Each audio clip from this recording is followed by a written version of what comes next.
Good evening बच्चों। तो बच्चों आज मैं द्रव्यमान संरक्षण के नियम पर 2-4 न्यूमेरिकल्स लेकर आया हूँ। तो चारों न्यूमेरिकल्स को एक एक करके हम लोग बनाएंगे। 2 न्यूमेरिकल्स मैं यहाँ पे सामने लिखा हूँ। तो सबसे पहले ये दोनों को समझने का प्रयास करो, उसके बाद इसको बनाते हैं इसको, ठीक है ना। तो कह क्या रहा है कि अगर ये एक रासायनिक अभिक्रिया है, ठीक है, ये एक केमिकल रिएक्शन है, ठीक है।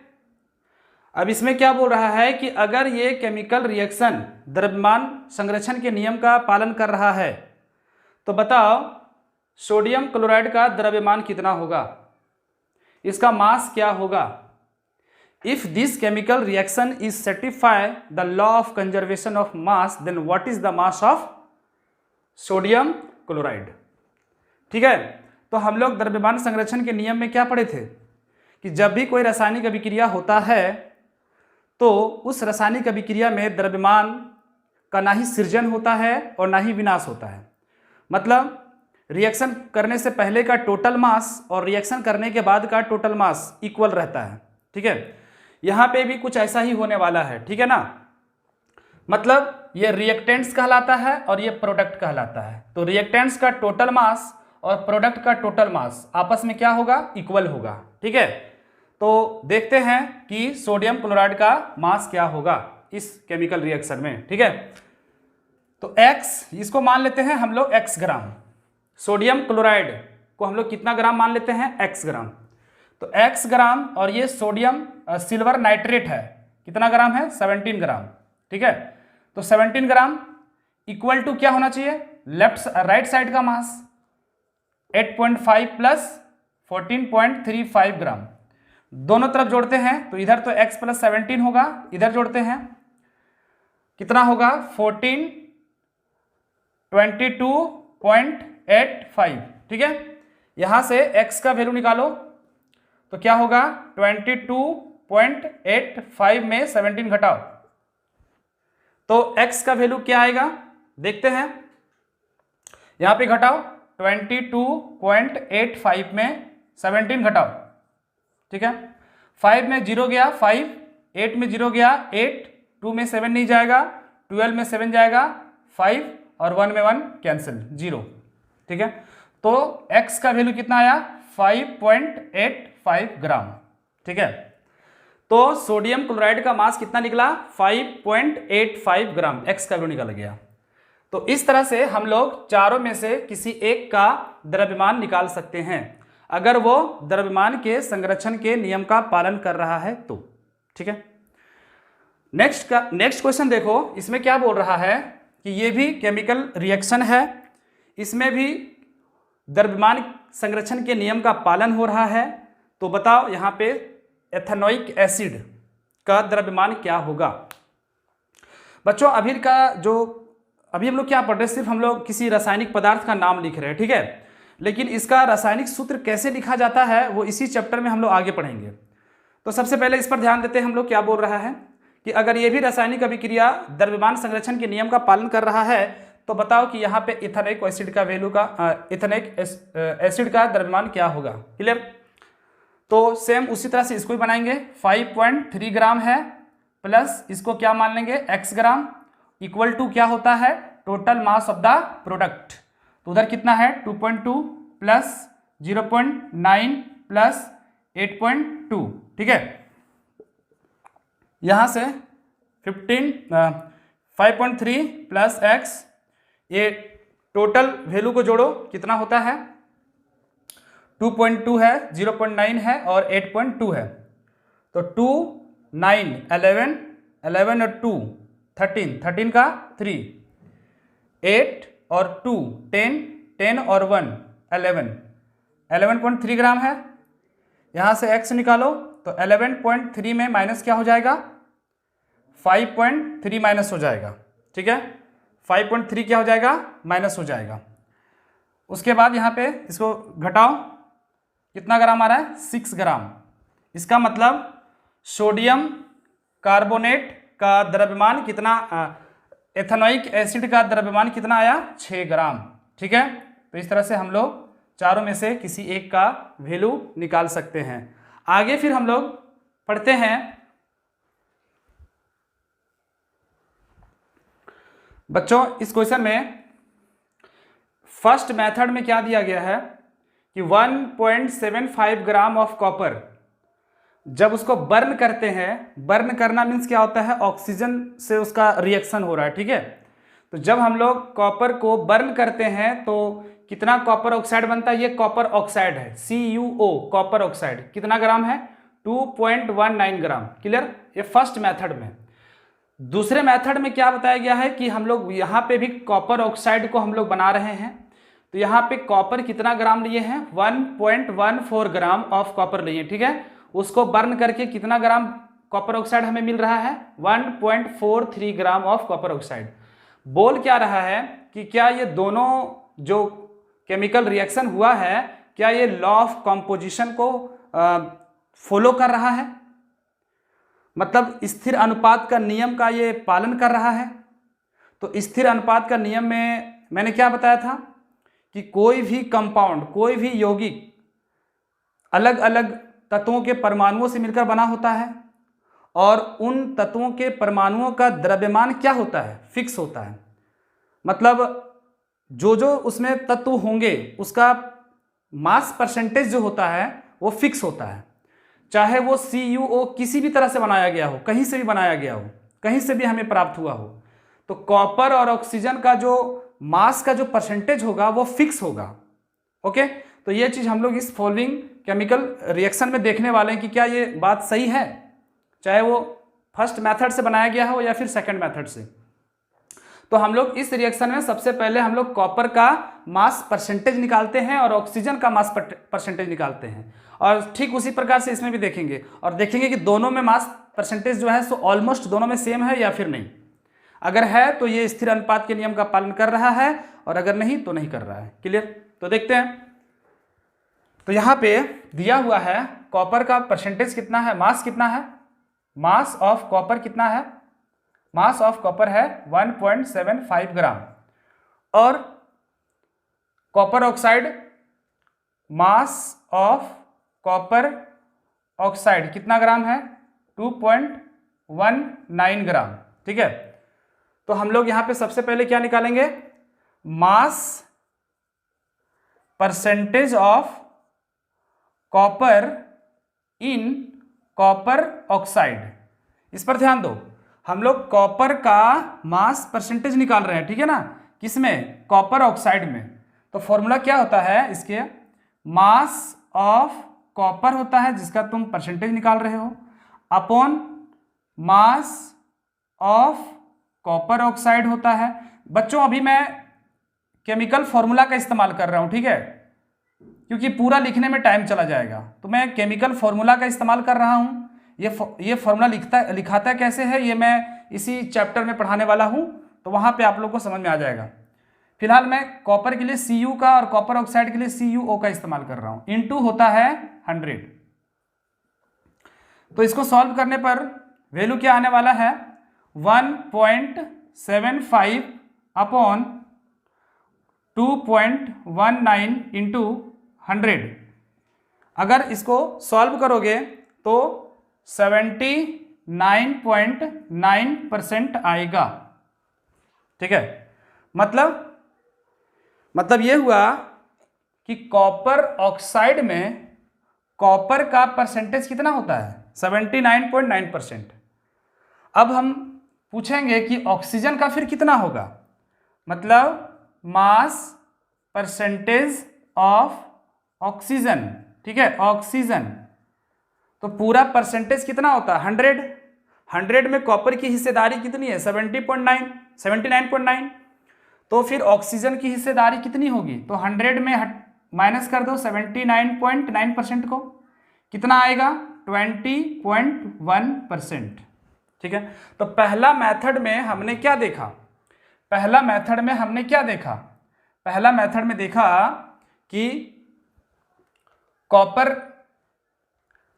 जो है वो कितना परसेंट में है, 79.9% में है।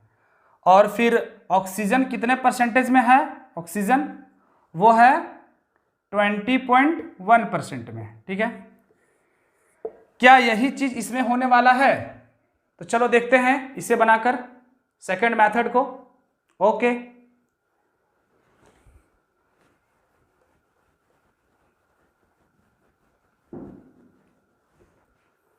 सेकंड केस में क्या है, यहां पे मास जो दिया है कॉपर का, मास ऑफ कॉपर जो है वो कितना है 1.14 ग्राम। क्लियर? और मास ऑफ कॉपर ऑक्साइड कितना है 1.43 ग्राम। क्लियर? सेम उसी तरह से यहां पे भी हम लोग क्या निकालेंगे, मास परसेंटेज ऑफ कॉपर।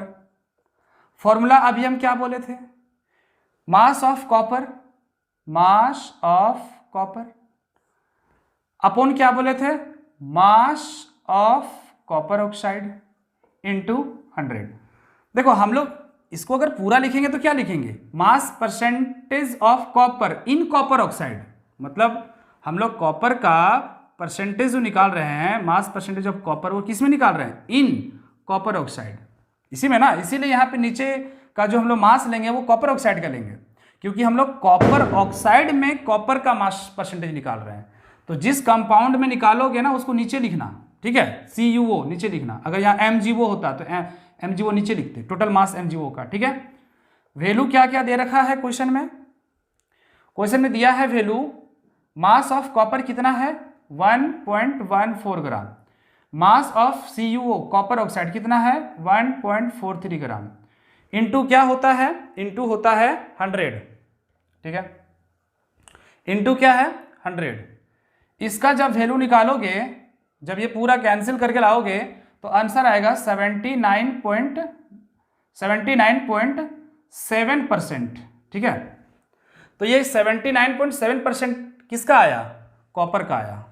तो ऑक्सीजन का कितना होगा, मास परसेंट ऑफ ऑक्सीजन कितना होगा, तो हम अभी क्या बताएं कि 100 में माइनस कर दो, इसे 79.7% को माइनस कर दो, कितना आएगा 20.3% आएगा। तो सेकंड केस में तुम क्या देखा, तुमने क्या देखा सेकंड केस में कि कॉपर, ये फर्स्ट केस था और ये सेकंड केस है। ठीक है, कॉपर यहाँ पे कितना परसेंटेज में जुड़ा है, कॉपर का परसेंटेज है 79.7% और ऑक्सीजन कितने परसेंटेज में है 20.3%। अब ध्यान से इस बॉक्स को देखो, ये दोनों केमिकल रिएक्शन में हमें मिला है कॉपर ऑक्साइड।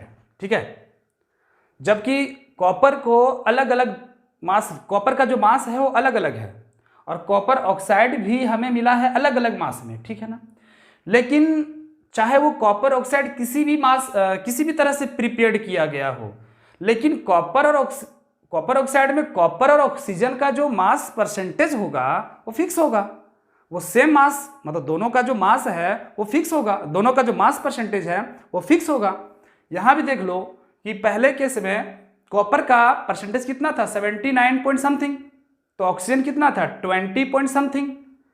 और इस केस में देख लो, इसमें भी कॉपर ऑक्साइड बना है, तो कॉपर कितना है देखो तो 79 पॉइंट समथिंग और ऑक्सीजन भी क्या है 20 पॉइंट समथिंग। तो दोनों अप्रोक्सीमेटली क्या है, सेम है। दोनों केस में कॉपर और ऑक्सीजन का जो मास परसेंटेज है वो ऑलमोस्ट सेम है।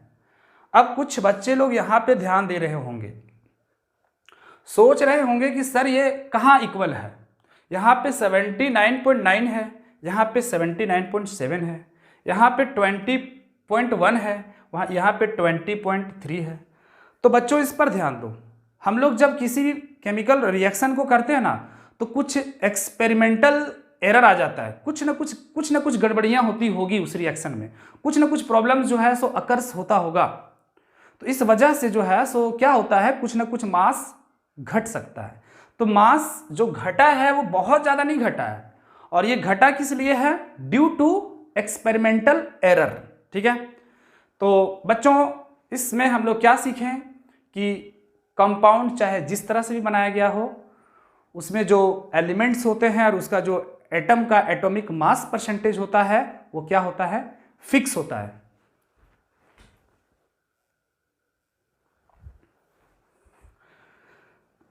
बच्चों यहाँ पे भी मैं एक क्वेश्चन लेकर आया हूँ, और ये जो है वो किस पर आधारित है?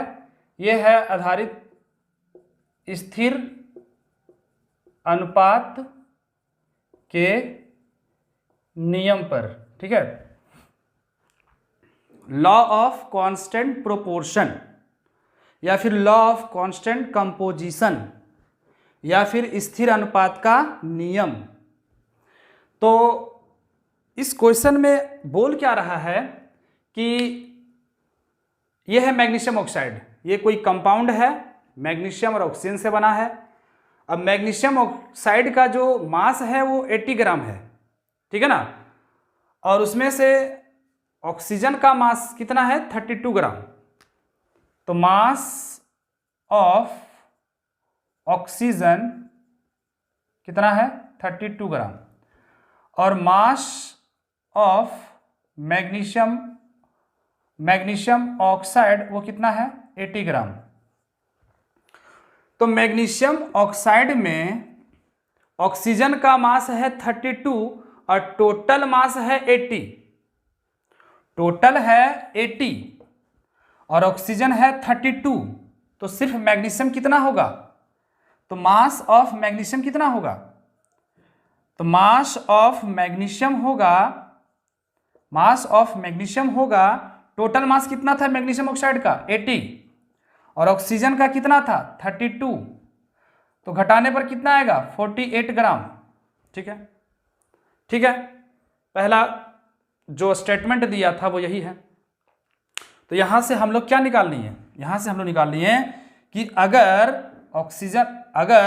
80 ग्राम ऑफ मैग्नीशियम ऑक्साइड में ऑक्सीजन अगर 32 ग्राम है तो मैग्नीशियम कितना ग्राम होगा? 48 ग्राम होगा, क्योंकि टोटल मास कितना है? 80 है, 80 है, 80 में ये 32 ले लिया, तो मैग्नीशियम कितना लिया होगा? 48 लिया होगा, 48 ग्राम से बना होगा वो।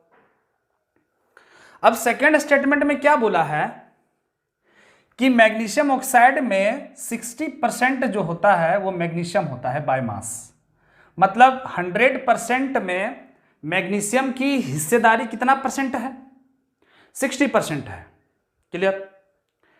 मैग्नीशियम ऑक्साइड जो एक कंपाउंड है, इस कंपाउंड में मैग्नीशियम का मास परसेंटेज कितना है?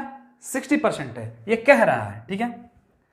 क्या ये कह रहा है वो सही है? तो चलो देखते हैं, इससे साबित करते हैं।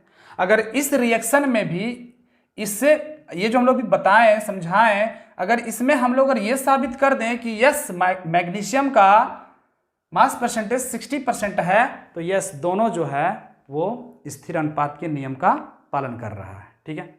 तो हम लोग अभी कुछ देर पहले सीखे थे कि मास परसेंटेज कैसे निकाला जाता है, ठीक है। तो मास परसेंटेज निकालने के लिए क्या फॉर्मूला बताए थे अभी हम लोग? मास परसेंटेज ऑफ क्या? मैग्नीशियम इक्वल टू क्या होगा? इक्वल टू होगा mass of magnesium upon mass of magnesium oxide, ठीक है, इनटू क्या होता है? 100। सारे वैल्यू को यहां पे रखो और निकालो। यहां पे देखो, मास ऑफ मैग्नीशियम कितना था? 48 ग्राम। 48 बाय 80 इंटू 100। 0 से 0 कैंसिल हो गया। 8 का टेबल में 48 कैंसिल हो गया 6 टाइम में, और 10 को 6 से गुना करो, कितना आया? 60%।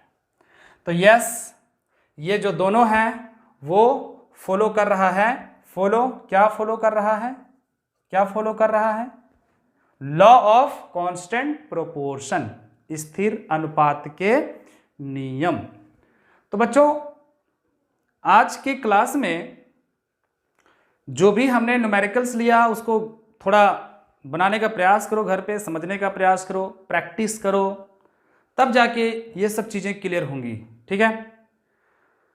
अगले लेक्चर में कुछ और इम्पोर्टेंट बताएंगे हम, जिसमें हम लोग अणु के बारे में पढ़ेंगे।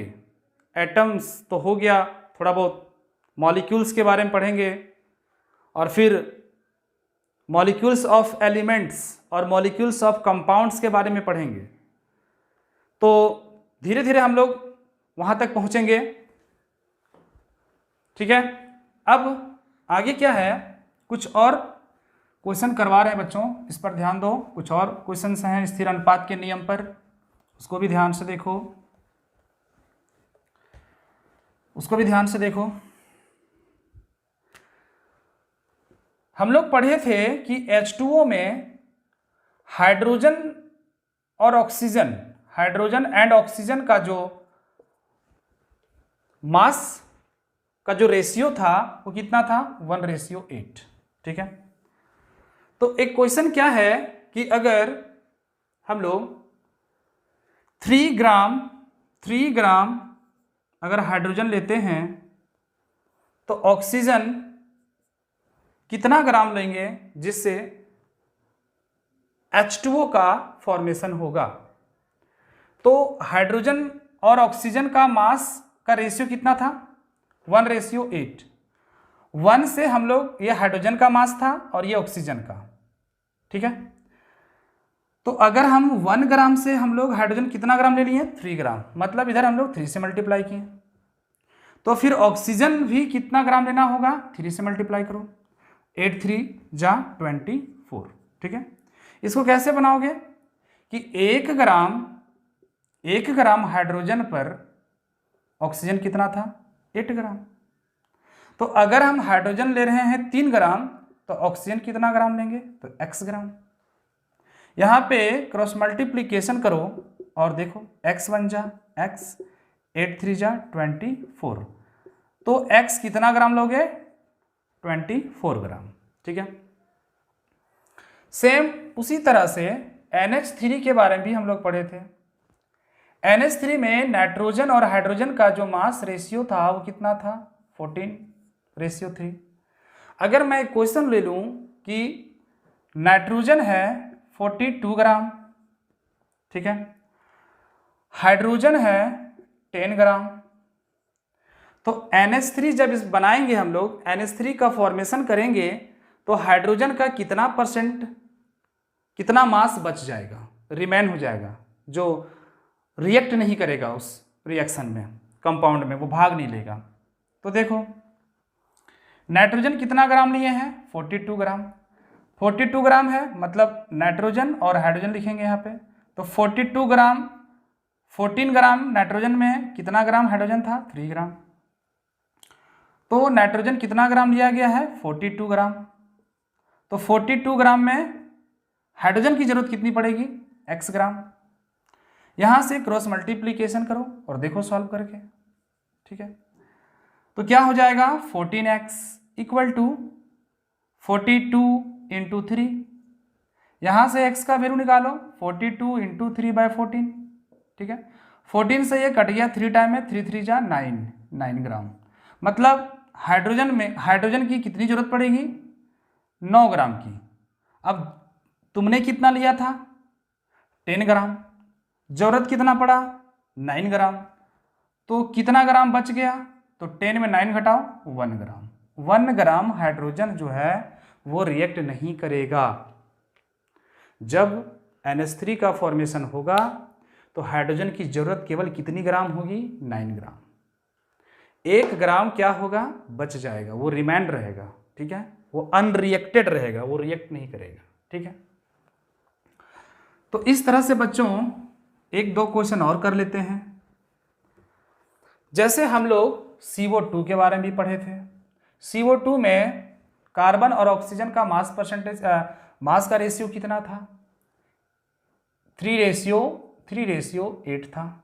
ठीक है, अगर कार्बन में 15 ग्राम ले लूं, 15 ग्राम, ठीक है, कार्बन कितना ग्राम, 15 ग्राम, कार्बन 15 ग्राम। ठीक है, और ऑक्सीजन ले रहा हूं मैं 47 ग्राम। ठीक है, कितना ग्राम, 47 ग्राम। तो पूछा गया है, तो फिर ऑक्सीजन का कितना जो मास है वो अनरिएक्टेड रहेगा, जो पार्टिसिपेट नहीं करेगा, बच जाएगा। तो देखो यहाँ पे कार्बन लिखो, ऑक्सीजन लिखो, क्योंकि कार्बन डाइऑक्साइड बना है। कार्बन 3 ग्राम पर कितना ऑक्सीजन था? 8 ग्राम। कार्बन कितना ग्राम लिया? 15 ग्राम। तो ऑक्सीजन का जरूरत कितना पड़ेगा? x ग्राम। क्रॉस मल्टीप्लीकेशन करो, 3x। 15 इंटू कितना हो जाएगा? 8। यहाँ से x का वैल्यू निकालो, 15 इंटू 8/3। 3 को 15 को काट दो 5 टाइम्स में, 8 5 जा 40 ग्राम। मतलब x कितना जरूरत पड़ेगा? 40 ग्राम। मतलब ऑक्सीजन की कितनी जरूरत पड़ेगी? 40 ग्राम। और तुम लिए कितने हो? 47 ग्राम। तो 40 ग्राम घटा दो, 47 में 40 गया, 7 ग्राम क्या रहेगा? अनरिएक्टेड। अनरिएक्टेड, ये रिएक्ट नहीं करेगा। 7 ग्राम जो है वो रिएक्ट नहीं करेगा। इतना ग्राम जो है वो बच जाएगा किसके फॉर्मेशन में? CO2 के फॉर्मेशन में। ठीक है, तो इस तरह से हम लोग न्यूमेरिकल को सॉल्व करते हैं। स्थिर अनुपात के नियम से संबंधित अगर न्यूमेरिकल्स आता है तो कुछ इसी तरह का न्यूमेरिकल्स आता है बच्चों। तो आई होप तुम लोग को समझ में आ गया होगा। तो ठीक है, अब मिलते हैं अगले लेक्चर में, तब तक के लिए बाय बाय।